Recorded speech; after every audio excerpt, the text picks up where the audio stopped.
निश्चल, मैं एक बार फिर से आपका रुख करना चाहूंगी। शुरुआत में आपने कहा कि देखिए विंटर सीजन है, भारत में भी उत्तर भारत में इस वक्त सर्दियां पड़ रही है, और चाइना की अगर हम बात की जाए तो चाइना के जहां जहां प्रांत में इस वक्त सर्दी है वहां पर ही इस तरीके की बीमारी देखने को मिल रही है। तो इसीलिए कहीं ना कहीं मन में एक घबराहट जरूर है। तो इसको समझाइए कि अगर इस तरीके के वायरस को अगर देखा भी जाता है तो किस तरीके से प्रिकॉशन लेने की जरूरत है, और साथ ही साथ ये भी समझाएं कि अगर HMPV वायरस के बारे में जानकारी है तो ये इन्फ्लुएंजा या फ्लू जैसी बीमारियां जो होती हैं उनसे कैसे अलग है, क्योंकि फ्लू की तो वैक्सीन मौजूद है। देखिए, कोविड ने हमें सिखाया कि जितने भी ये वायरल इलनेसेस हैं जो रेस्पिरेटरी ट्रैक्ट के थ्रू फैलते हैं उनका प्रिकॉशन बहुत सिंपल है।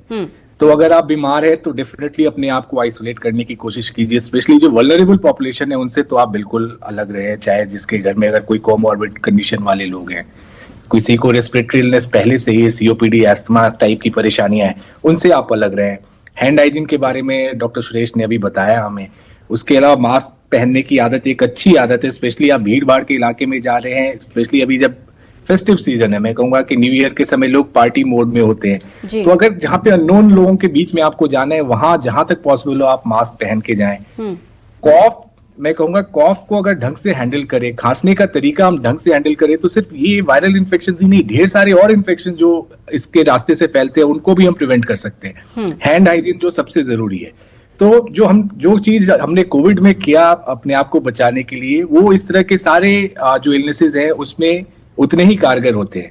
और जहां तक ठंड के मौसम में हम देखते हैं कि लोग एक बंद कमरे में ज्यादा रहना पसंद करते हैं, और मैंने जैसे कहा कि ठंडी हवा जो होती है वो ड्राई होती है, और ड्राई एयर में इस तरह के जो वायरसेस हैं उनका ट्रांसमिशन ज्यादा इफेक्टिव होता है, ऐसा माना जाता है।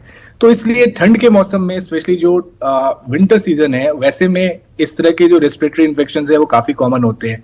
जहां तक सिम्टम्स की बात है, ये कॉमन कोल्ड और फ्लू से कैसे डिफरेंट है, तो सिम्टम्स में कोई खास डिफरेंस नहीं है। प्रेजेंटेशन ऑलमोस्ट सिमिलर होता है।